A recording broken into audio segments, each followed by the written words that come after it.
Frère Xavier a parlé des Esquimaux. Donc les Iroquois ont été évangélisés aussi par les Français. Et il y a des martyrs, donc le père Chabanel aussi, qui faisait partie de ces martyrs. Et il avait un cœur tellement grand, il aimait tellement, il avait un cœur plein d'amour, donc que les Iroquois, par dignité, par respect pour ce missionnaire, eh bien, lui ont mangé le cœur. Parce que c'était pour eux une façon de s'approprier l'amour de ce missionnaire. Donc voilà une conscience invinciblement erronée. Bon. Là, vous avez tous compris. Bon. Deuxième exemple. Exemple beaucoup plus actuel. Donc la semaine dernière, nous étions, il y a 15 jours aussi, dans les débats bioéthiques, et nous n'avons pas fini dans les débats bioéthiques. Donc un député de l'Ardèche, qui s'appelle Olivier Dussopt, donc c'est, on peut dire, distingué à l'Assemblée nationale. C'est le plus jeune député du Parlement français, il n'a pas 30 ans. Et il y avait donc un débat sur un amendement au sujet justement du dépistage pour les trisomiques. Et donc il y a un député UMP qui a dit que, à la suite du dépistage, 96% étaient avortés. Alors notre député, qui est très brillant certainement dans les sciences politiques et tout, a dit, moi la question que je me pose, pourquoi 4% sont encore là? Alors il n'a pas tout à fait dit comme ça, mais enfin bon, alors, donc tout de suite, dérapage, donc il a reçu plusieurs courriers, et je lui ai écrit aussi, bien évidemment, je l'ai quand même à plusieurs aussi, et j'ai dit à monsieur le député de l'Ardèche, puisque je suis aussi de l'Ardèche, donc j'ai fait valoir mes titres de modérateur. Bon, il faut de temps en temps faire valoir. D'habitude, je dis je suis un supérieur mineur, mais donc là j'ai dit que j'étais modérateur. Il m'a répondu 2 heures après. Donc ma lettre l'a interpellé. Alors je lui ai dit que oui, avec pas mal de personnes, j'avais été quand même assez bouleversé par son expression. Je lui ai parlé du professeur Jérôme Lejeune, je lui ai parlé donc de la dignité personnelle de ces enfants trisomiques, et que je sais qu'il avait fait une autre mise au point après, parce que ce n'était pas tout à fait la pensée qu'on a voulu lui faire savoir, donc que je n'avais pas son discours et que j'aimerais bien l'avoir. Alors, il m'a répondu 2 heures après pour me remercier de mes propos mesurés, mais le contenu était quand même ferme. Et alors c'est là où j'ai été vraiment, je me suis dit, ben voilà, on est en présence d'une idéologie qui ne voit plus le bien du mal. Et il m'a dit, mais moi j'ai de l'estime pour les personnes qui accueillent un enfant trisomique, j'ai de l'estime, mais je ne comprends pas. Et il m'a donné l'exemple, il a dit, mais puisque la science nous dit que, la question que je me pose, pourquoi y en a-t-il qui gardent cet enfant, puisque la science me dit qu'il va être trisomique. Donc c'est là qu'on voit que nous sommes en présence d'une crise de la conscience très grave, ce que disait Jean-Paul II dans l'Évangile de la vie. Donc c'est grave déjà de voir le nombre d'avortements dans le monde. Est-ce que vous vous rendez compte que l'année dernière en Chine, il y en a eu 24 millions 24 millions d'avortements, c'est effrayant. Eh bien, Jean-Paul II dit, le plus grave encore, c'est qu'on a perdu le sens du mal, on a perdu le sens du bien, on a complètement perdu le sens de la conscience. Donc cela nous montre que justement, il nous faut travailler à reconstruire la conscience. Et cela nous montre aussi l'urgence de l'éducation, comme on en avait parlé il y a 2 ans. C'est absolument urgent. Parce que si les adolescents, les enfants, les adolescents, les jeunes ne sont pas éduqués dans leur conscience, que feront-ils demain? Alors on voit cela, bien sûr, on parle toujours des problèmes de la vie, on parle des problèmes de l'amour, mais parlons des problèmes économiques. Tout cela aussi, nous voyons à quel point le problème de conscience et vérité est un problème majeur, fondamental aujourd'hui. Voilà. Alors là aussi, je pense qu'il est important de, comme je l'ai dit tout à l'heure, la conscience n'est pas un GPS. Voilà. Hein. Donc elle ne fonctionne pas comme ça, naturellement. Il faut que, d'abord, le niveau supérieur, on peut dire les grands principes de la moralité soient bien imprimés en nous. Et le père Caillon disait, l'enfant est achevé d'imprimer à 5 ans. Oui. Hein? Donc si l'enfant n'a rien reçu, et qu'on commence le catéchisme ou la formation à 8 ans, à 9 ans, à 10 ans, c'est une catastrophe. Ensuite, il faut savoir avoir appris, parce que cette première déduction des grands principes, elle ne s'invente pas. Il y a un patrimoine moral, patrimoine dans l'Église, patrimoine dans l'humanité, donc ça aussi, ça se reçoit par une éducation. Et donc le troisième niveau, le jugement prudentiel, ne peut fonctionner que si la Sainte Thérèse a été bien droite, que si le jugement ensuite, au premier niveau, a été bien fait, et c'est que ainsi qu'on pourra vraiment reconstruire complètement la conscience. Voilà. Alors, est-ce que des personnes veulent ajouter, je serais content si Pierre-Yves, oui, il est Pierre-Yves. Oui, parce que Pierre-Yves fait un master sur la conscience morale chez Saint Thomas d'Aquin. Alors, et donc, il vient de finir son master là-dessus. Est-ce que tu peux ajouter quelque chose que nous n'aurions pas dit? Ou est-ce que tu es d'accord avec ce que l'on a dit? Oui, je suis d'accord. Voilà. Mais maintenant, allez-y, les questions très concrètes, pratiques, tout ce que vous voulez dire, maintenant, il faut le partager. Voilà, Marie. En fait, je voulais savoir si on pouvait dire que la conscience c'était l'âme, ou l'âme c'est encore plus large. Alors, non, la conscience, c'est une faculté de l'âme. Hein? C'est-à-dire que l'être humain est un corps animé par une âme spirituelle. C'est un tout. Hein? C'est un tout substantiel. L'âme et le corps. Bon. Et cette âme spirituelle a des facultés. Elle a une intelligence, elle a une volonté, elle a un cœur.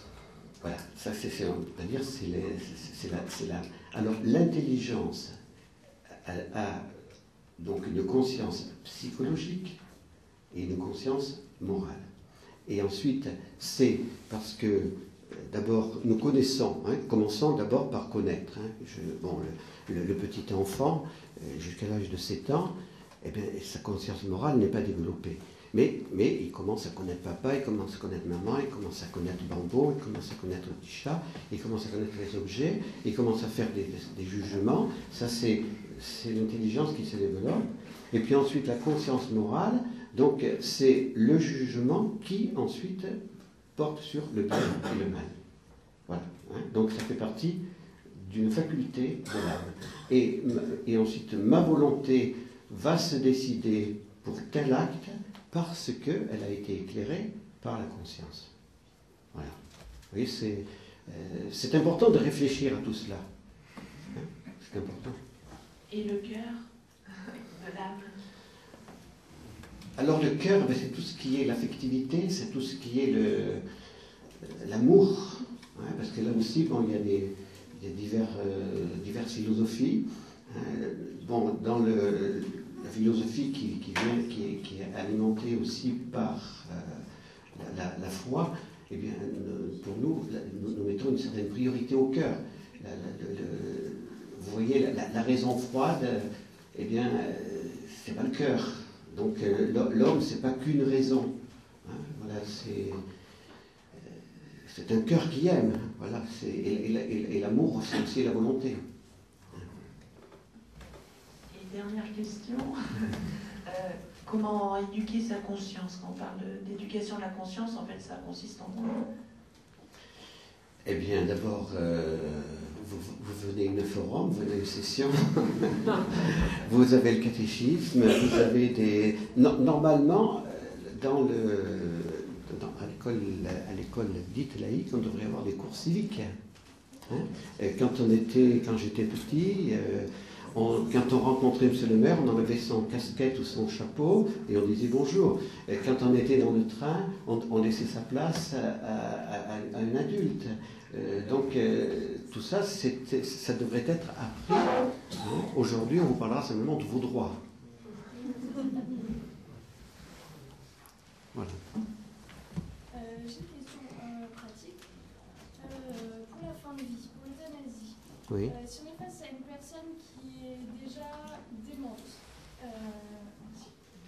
donc pour la fin de vie, si on est face à une personne qui est déjà démente, donc qui a plus qui visiblement n'a plus de conscience, en tout cas ne l'exprime plus, et donc qu'il y a des gens en face de nous qui vont nous dire elle souffre énormément, ça se voit physiquement et c'est sûrement vrai. Pourquoi est-ce un mal de l'euthanasier, ou au moins d'abréger rapidement ses souffrances en lui mettant de la morphine? C'est un bien parce qu'on soulage sa souffrance. Et en plus, alors nous on pourrait lui objecter, oui mais elle va mourir en n'étant pas consciente. Ils vont nous dire, mais elle est démente de toute façon. Alors, donc, on revient là sur le concept de dignité de la personne dont je vous ai parlé au début. Hein, c'est-à-dire, l'absence de conscience n'enlève pas la dignité de la personne.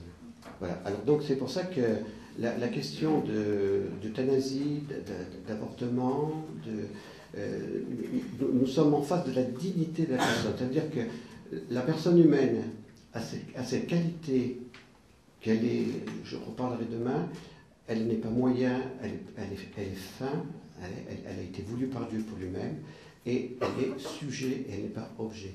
Donc, toute personne humaine a cette dignité personnelle, et aucun être humain ne peut abréger sa vie. Donc, c'est pour ça qu'aujourd'hui, justement, on voudrait jouer sur la question de la conscience. On voudrait dire, celui-là, il a droit à vivre parce qu'il a sa conscience, celui-là n'a pas droit à vivre parce qu'il n'a plus sa conscience. Eh bien non. Là, on est en face de la dignité de la personne. Voilà. Alors c'est vrai que ce sont des questions qui vont être de plus en plus débattues dans les mois à venir et les années à venir. Donc, tu ne tueras pas, c'est absolu. Hein, je n'ai pas le droit de tuer une personne humaine. Mais j'ai le devoir d'agir pour qu'elle ne souffre pas. Voilà. Hein, donc c'est là aussi que la question aussi est délicate. Donc il peut y avoir on peut dire, nous allons administrer un calmant de plus en plus fort, qui peuvent avoir une influence aussi secondaire, mais ce n'est pas la mort qui est recherchée, c'est d'abord l'allègement de la souffrance. Ça abrège la vie. Oui, mais c'est l'allègement de la souffrance qui est recherché.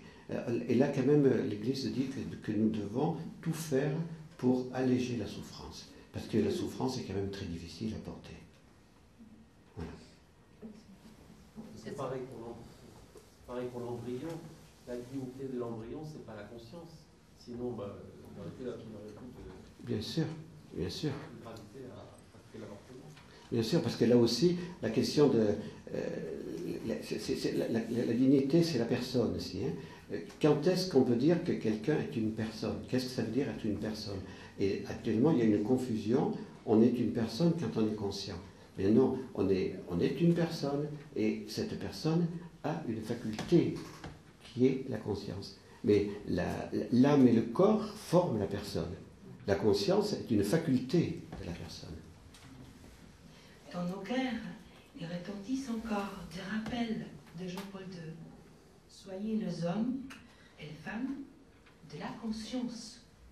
Cela signifie que nous avons les moyens de distinguer les bien et les mal.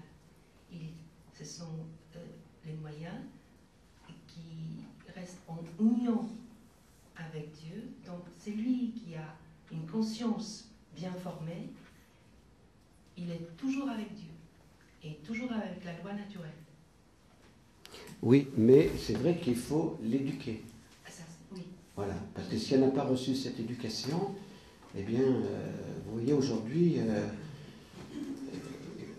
bon, je prends l'exemple pour faire rire un petit peu, si vous voulez, mais j'avais une personne qui était de se marier, donc ça faisait 18 ans qu'ils vivaient ensemble. Mais donc, elle m'a dit, ah, monsieur le curé, on ne fera pas se pécher d'avoir un enfant sans être marié. Non. Ça fait 18 ans qu'ils étaient ensemble, mais non, ne faites pas de soucis, monsieur le curé, là, on n'aura pas un enfant, c'est... voilà. Bon. Eh bien, elle était de bonne foi. Elle était de bonne foi. Mais seulement aujourd'hui, la conscience est vraiment déformée. Il y a une école de 100% de réussite formée sur la spiritualité de Marthe Robin. Et ça consiste à former les consciences des jeunes. Oui, il y a la spiritualité de Marthe Robin, mais il y a aussi la spiritualité de beaucoup d'autres communautés, de beaucoup d'autres fondateurs, de beaucoup d'autres saints et saintes, ça c'est vrai. Mais l'essentiel, c'est cette éducation. J'ai eu l'occasion d'avoir une controverse avec un ecclésiastique, ancien médecin, qui avait pu justifier certains cas d'avortement dans des cas de détresse de la mère. Donc je lui avais écrit de façon un petit peu virulente peut-être. Et vous avez renvoyé un mail. Il faut mettre près de la... Oui. Il me faudrait peut-être revoir la notion du moindre mal. Comment vous citez ce moindre mal par rapport à cette conscience, c'est-à-dire donner le bien? Alors, le moindre mal, c'est toujours un mal. Hein? Donc, je pense que Paul VI, dans Humanité, a très bien répondu à la question. Paul VI a dit qu'il y a des cas où on peut tolérer un moindre mal, mais on ne peut pas faire un moindre mal. Donc, tolérer un moindre mal, il y a toujours une certaine violence. Hein? Eh bien, vous voyez bien actuellement la question du viol. Hein? Bon. Eh bien, saint Thomas d'Aquin dit eh bien, la personne ne peut pas se tuer pour ne pas être violée. Hein? Et bien évidemment, bon, ça me fait mal de dire ça, et je ne vais pas vous faire mal vous non plus, mais je veux dire, eh bien, dans ce cas-là, elle est agressée. Je dirais, voilà, elle le tolère, mais elle ne le fait pas. Et l'avortement ne peut jamais être considéré comme un moindre mal. C'est pas possible. Voilà, c'est pas possible. Bon, maintenant, les militaires sont affrontés à cette question du moindre mal. Donc là aussi, peut-être que l'un ou l'autre pourrait nous répondre comment, justement, on tolère un moindre mal. Voilà. Et dans quelle mesure, justement, on fait ou on tolère ce moindre mal. Voilà. Parce que je pense que c'est un grave devoir de conscience pour un militaire. Claude, peut-être, ne pourrait pas nous répondre là? Si, parce que c'est important d'avoir votre expérience. C'est important pour nous, parce que vous travaillez pour le bien, vous ne travaillez pas pour le mal.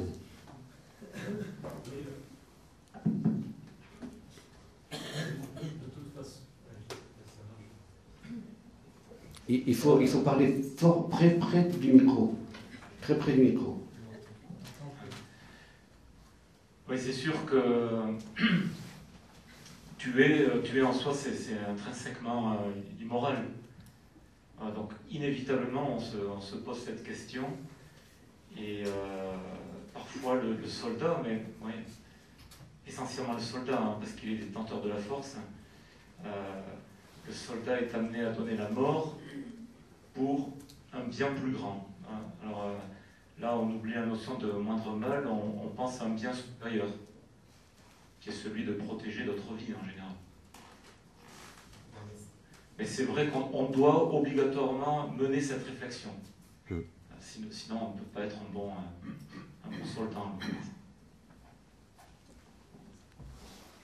Mais là aussi, je dirais que vous êtes dans une situation de... Vous avez le devoir moral de protéger l'innocent et le faible. Donc on est contraint. Voilà, je pense que Jean-Paul II a bien dit la chose. On est contraint de désarmer le coupable. On est contraint de... Voilà. Alors bon, dans la contrainte, on n'essaye pas peut-être de de le tuer, mais c'est bien cela qui peut arriver, quoi. Mais c'est une question difficile et délicate et qui tourmente tout le monde. Oui. Notre conscience se forme aussi par l'écriture et la tradition de l'Église.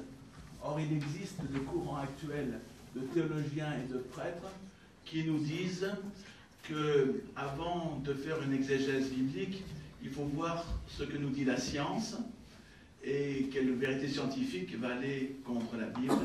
Et donc, notamment pour la Genèse, certains disent que Dieu a permis de faire une transgression pour un plus grand bien, pour qu'on puisse vraiment avoir conscience de la liberté. Et alors, quelle est votre transgression? Alors, c'est la mise en garde de Bible, oui, qui met en première partie les sciences actuelles, hein, à égalité avec la Bible, même supérieure à la Bible.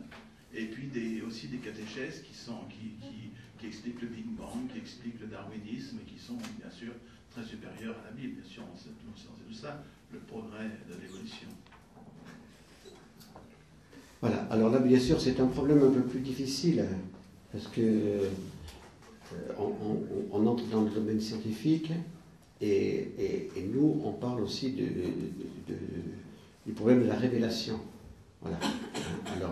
Alors c'est vrai que, comme vous le dites, c'est vrai, beaucoup ont remis en question la Genèse sous prétexte de découvertes scientifiques qui ne sont pas encore vérifiées.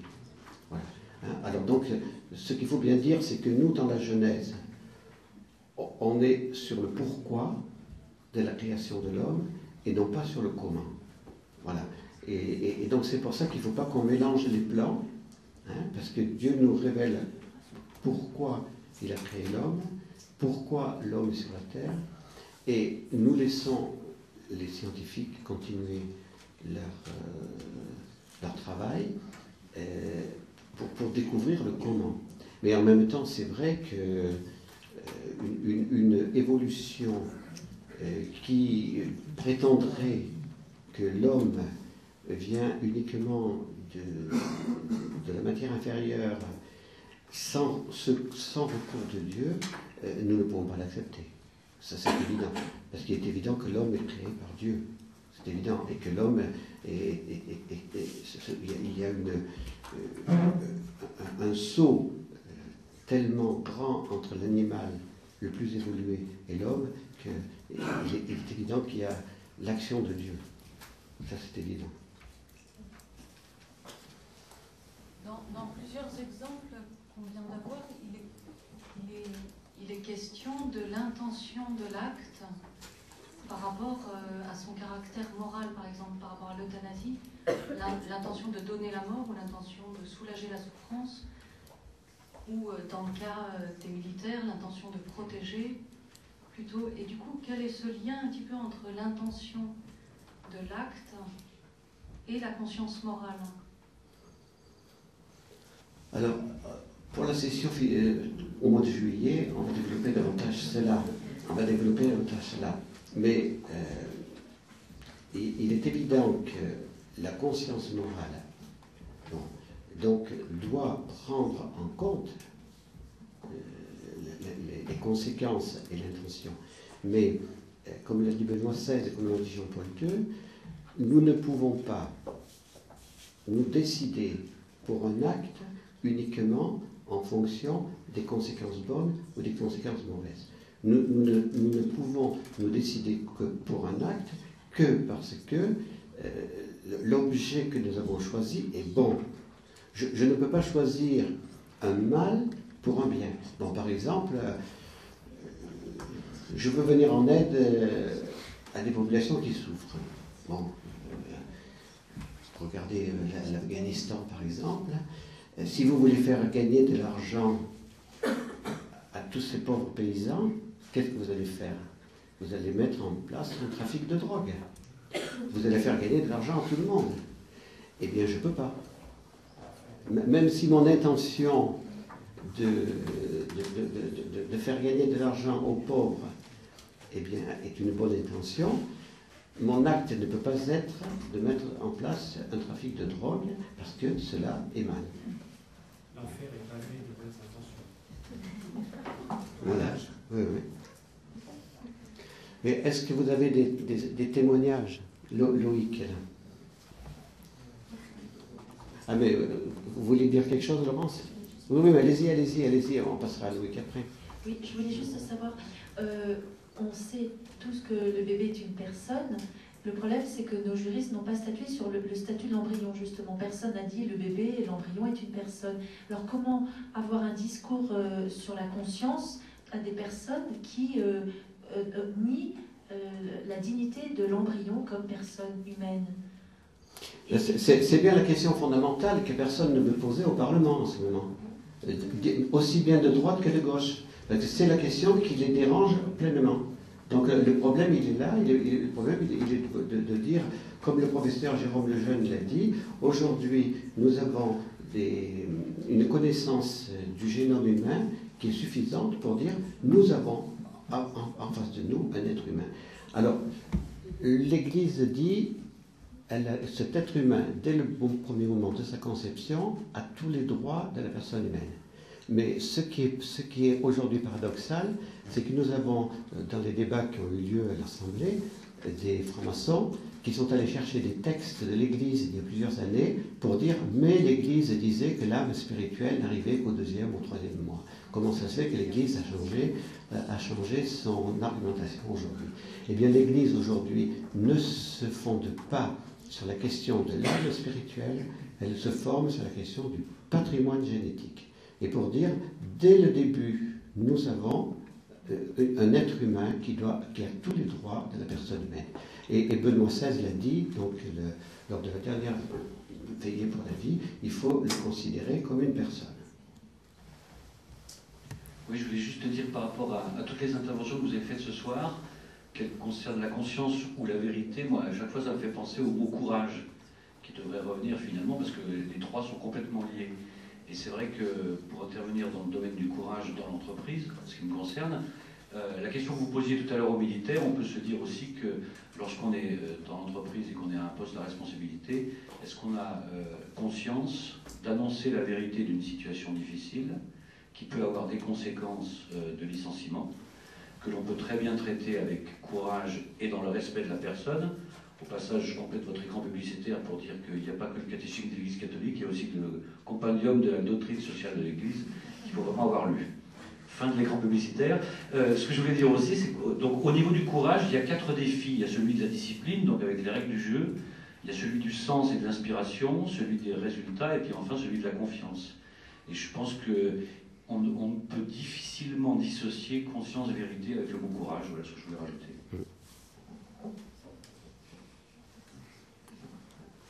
Est-ce que le sacrement de la réconciliation peut être en aide à former la conscience, à la rendre plus sensible? Bien sûr. Lui donner la capacité de juger, de se fortifier ou bien? Alors, vous touchez là un point très important. Le sacrement de la réconciliation, bien sûr, va former la conscience. Bien évidemment. Parce que déjà, le sacrement de la réconciliation, c'est une démarche du pénitent qui vient reconnaître son péché. Et en plus, il y a la grâce sacramentelle du sacrement qui va venir aider à fortifier, à développer la conscience.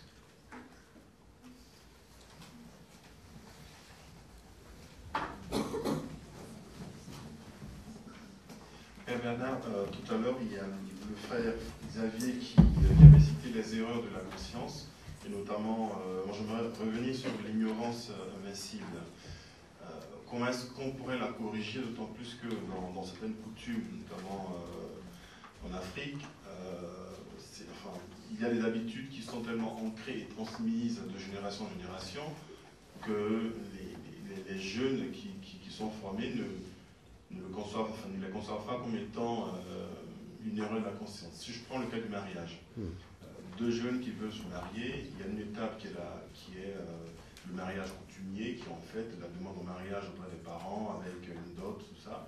Et dès cet instant, sans qu'il y ait célébration, le jeune époux peut prendre avec lui, disons, son épouse. Et déjà, il peut s'installer et vivre maritalement.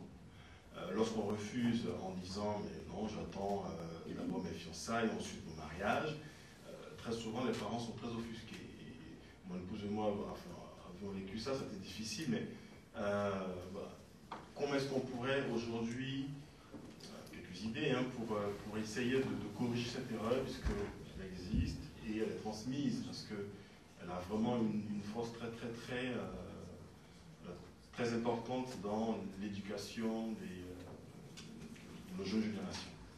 Alors, je pense que là, c'est le problème de l'inculturation de l'Évangile, hein, parce que ce qu'a dit frère François avec le cardinal Humann, donc le Christ ne vient pas prendre la place de notre conscience, mais il vient comme cette lumière surnaturelle animer la lumière naturelle de notre conscience. Alors, il fait que je pense que petit à petit, par la pénétration de l'Évangile dans les cultures, eh bien, petit à petit, on arrivera justement à éclairer ces cultures et à transformer ces coutumes. Mais il faut du temps, parce que d'un certain côté, nous avons presque 1950 ans d'évangélisation, hein, puisque ici, à Sens, nous sommes au cœur de l'évangélisation première, hein, puisque vous savez que Paris dépendait de Sens, s'il vous plaît. Hein. Donc ici, on est supérieur à Paris. Hein. Donc l'archevêque de Sens avait l'autorité sur Paris. Hein. Donc Sens a été évangélisé par des disciples de Saint-Pierre, donc dans le premier siècle. Alors voyez comment nous sommes après 1950 années d'inculturation de l'Évangile. Voilà. Donc l'Afrique est un continent qui vient d'être évangélisé, même s'il y a 150 ans, même, puisque la Côte d'Ivoire, on a fêté les 100 ans en 1997, non? Ouais. Donc avant que l'Évangile puisse pénétrer pleinement la culture, il faut vraiment beaucoup d'années. Voilà. Mais on y arrivera. Il y a deux éléments qui me semblent éclairer aussi cette question. C'est le premier chez saint Alphonse de Liguori. C'est la distinction que fait saint Alphonse entre le péché formel et le péché matériel. En disant, effectivement, quelqu'un qui n'est pas conscient de faire quelque chose de mauvais, parfois, il n'est même pas bon de lui dire qu'il fait quelque chose de mauvais, parce que s'il n'a pas la capacité de changer son comportement, il va formellement pécher, c'est-à-dire il va effectivement, subjectivement pécher, alors que si on ne lui dit pas, au moins on ne le met pas dans une faute. Donc déjà, alors c'est un peu délicat évidemment, mais c'est saint Alphonse de Liguori qui est quand même le grand patron des confesseurs. Et puis la deuxième chose, c'est ce que Jean-Paul II appelle la loi de gradualité, qui invite aussi à reconnaître que tout le monde ne peut pas d'un coup comme ça observer la norme morale, l'exigence morale, et par conséquent on doit respecter aussi ce que vous disiez, le temps. Voilà, alors là, c'est bien sûr, il faut voir dans quel domaine on se situe, puisqu'on est aussi en plein débat actuellement au niveau de ces récidivistes. Donc, si leur conscience ne peut pas être éduquée et vu le mal qu'ils peuvent faire, a-t-on le droit aussi de les laisser agir voilà. Parce que là aussi, évidemment, celui qui ne peut pas... Je connaissais quelqu'un, il ne pouvait pas s'empêcher après un repas de voler le cendrier dans tous les restaurants. Alors, il avait une collection chez lui, donc tous les cendriers qu'il avait volés dans les restaurants, parce que il ne pouvait pas s'empêcher de faire ça, c'était son job. Bon, là aussi, c'est vrai que c'est difficile aussi de savoir jusqu'à quel point, parce que c'est notre responsabilité de prêtre, hein, jusqu'à quel point doit-on laisser quelqu'un dans cette conscience erronée. Voilà. C'est un problème délicat. C'est vrai que c'est un problème délicat. Alors, c'est vrai aussi qu'il ne faut pas se dire, il ne faut pas que j'apprenne trop. Hein, parce que en Italie, par exemple, le feu rouge, c'est simplement une indication. Pardon, hein. Mais en France, le policier vous dira, il n'y a pas de problème. Hein, donc, vous aurez voulu dire que vous avez une conscience erronée, que vous ne savez pas que c'était le rouge, vous êtes un peu daltonien, vous êtes... donc, de toute manière, dans le civil, on est beaucoup plus rigoureux que dans l'Église, finalement. Voilà, parce que la loi, c'est la loi. Et...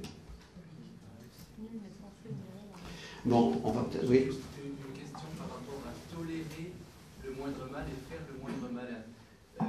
Le cas par exemple, des interventions du groupe du GIGN dans les prises d'otages. On est tous soulagés quand les preneurs d'otages sont descendus et que ça se termine bien pour ceux qui sont pris en otage. Oui, mais là, je pense que là aussi, c'est un militaire qui peut mieux répondre que nous. C'est-à-dire que là, il y a quand même la béatitude, bienheureux les pacifiques, ils seront appelés fils de Dieu. Donc, je n'ai pas le droit de laisser un assassin tuer des innocents et ne rien faire. Donc, je veux dire, le problème, il est désarmer l'agresseur. Voilà. Alors, le moyen que je vais prendre, moi je ne suis pas dans le GIGN, mais je ne sais pas si François a quelque chose à répondre. Disons que la réflexion sur le moindre mal apparaît comme celle d'un tiers observant le phénomène. L'engagement d'une force armée, même spécialisée pour libérer des otages. Mais l'acteur, que ce soit le politique, la décision de l'engagement de ces soldats, c'est une chose. Il va avoir un jugement qui va quand même tenter de peser les choses. Est-ce que c'est la notion de moindre mal qui est là? Je ne pense pas.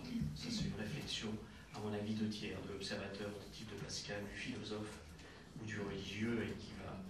Mais l'acteur, donc là je reviens au soldat, il va avoir une mission et il va réagir effectivement là, en revanche, dans la maîtrise de l'emploi de la force pour adopter une tactique et qui va consister, en tout cas dans l'intention, à aboutir, au prix de sa vie d'ailleurs, mais pour réussir. Donc, et là encore, il faut distinguer la phase de préparation et la phase de l'exécution. Et chacun sait que, même sur ces opérations ponctuelles, c'est le royaume des contingences. Et que toute l'histoire n'a pas été écrite au moment de la planification. Qu'il faut bien une part de l'exécution où l'ingrédient humain, dans certains cas, fera que le plan s'exécutera parfaitement, et dans d'autres, des contingences feront que ça va mettre en valeur l'habilité manœuvrière, parfois du bon camp, parfois de l'autre, du mauvais camp. Voilà. Je pense que c'est ça qu'il y a en synthèse. Puis comme vous m'avez donné le micro, je profite pour ma propre réflexion personnelle sur l'examen de conscience. Donc, le soldat catholique, on peut dire que le questionnement est un questionnement, comment dirais-je, au long de la vie, et qu'il s'approfondit avec l'éducation, les progrès dans la foi. On parlait du sacrement de réconciliation, et peut-être une clarification que le Seigneur opère dans la personne. Je sais que pour ma part, j'ai été très marqué par l'histoire du général syrien Naaman. Donc dans l'Ancien Testament, le général qui est guéri de sa lèpre, en allant voir Élisée, je crois. Mais c'est la suite de l'histoire qui intéresse le soldat. C'est parce qu'il revient sur ses pas pour demander à Élisée et faire part de son problème de conscience.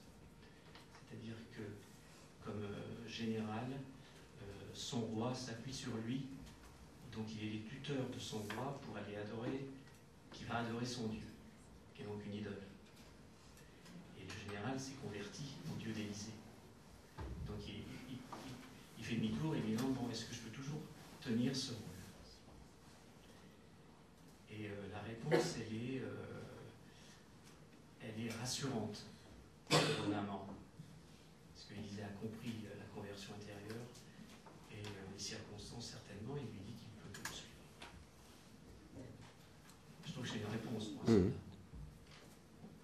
oui, et puis je pense que c'est là que l'on voit que nous sommes dans justement le problème de la conscience morale. C'est que, bon, si notre conscience a été bien formée, hein, voilà, la syndérèse fonctionne bien. Le jugement pratique a été bien mis en place. Hein, donc je sais, je connais la loi naturelle, je connais voilà, tout ce qu'on a pu tirer comme conséquence, mais il me reste encore mon jugement prudentiel. Et ça, le jugement prudentiel, c'est personnel. Voilà. Et c'est-à-dire que là, eh bien, personne ne peut dire dans tel cas, dans telle situation, à tel moment, eh bien, c'est là que j'aurai la lumière de Dieu, hein, avec ma bonne volonté, mais c'est là qu'il faut se dire, nous sommes dans un monde où le mal est présent. Voilà. Et dans ce monde où le mal est présent, eh bien, il y a une solidarité avec le bien, il y a une solidarité avec le mal. Et c'est vrai qu'en même temps, il faut que je sois solidaire avec le bien, il faut que je sois lumière du Christ dans ce monde, et que quelquefois, eh bien, je préférerais donner ma vie plutôt que de collaborer avec le mal. Et je comprends ce que vous voulez dire aussi, quand on voit l'expérience en ce moment des hommes politiques. Bon, si l'homme politique ne veut absolument pas collaborer avec le mal, aujourd'hui, qui va devenir un homme politique? Alors, c'est là que Jean-Paul II, dans Evangelium Vitae, a donné une réponse importante. Donc il a dit, si vous êtes dans un gouvernement, eh bien, actuellement, normalement, si mon gouvernement a voté la loi sur l'avortement, je suis dans ce gouvernement. Bon. Alors, soit je dis je ne m'engage pas en politique, soit je dis ben, je veux m'engager en politique pour faire advenir la doctrine sociale de l'Église. Alors donc Jean-Paul II dit, même si maintenant je ne peux pas encore faire supprimer la loi, il faut que je m'emploie à en réduire les conséquences. Voilà. Hein, et je pense que il faut donner un coup de chapeau aux 12 députés de l'UMP qui se sont battus jusqu'à 4 heures du matin dans la nuit de Notre-Dame de Lourdes. Hein. Ils se sont battus jusqu'à 4 heures du matin pour arriver à faire accepter qu'on ne puisse pas faire de recherche sur l'embryon. Eh bien, ils n'ont pas pu gagner. Mais ils ont fait tout ce qu'ils ont pu jusqu'à 4 heures du matin. Voilà, je crois que c'est vrai que on se trouve affronté à des problèmes difficiles. Et je pense que là, il faut s'en remettre à Dieu après. Hein, nous, on fait de notre mieux. Donc c'est vrai qu'on ne doit pas faire le moindre mal. C'est vrai, on ne doit pas faire le moindre mal. Donc il faut vraiment qu'on soit contraint de certains côtés. Voilà, qui est quand même une contrainte morale, hein, contrainte physique ou morale, mais qui est quand même une certaine contrainte. Parce que sinon, après, on justifie trop facilement sa conscience aujourd'hui avec la question du moindre mal. Bon, je crois que maintenant, il faut qu'on aille se coucher. On a dit qu'à 10 heures, on devait terminer. Bon, alors, chacun pourra lire les complis ou la prière que vous voulez. Vous avez le texte dans les livrets, là, comme on donnait pour les prières, hein, vous trouverez la chapelle. Et puis donc, demain matin, nous chantons les laudes à 7 heures. Alors, tous ceux qui peuvent venir, alors nous les invitons. Et le petit déjeuner, donc après les laudes. Et on se retrouvera à 8h30 demain matin pour le 3e forum. Voilà.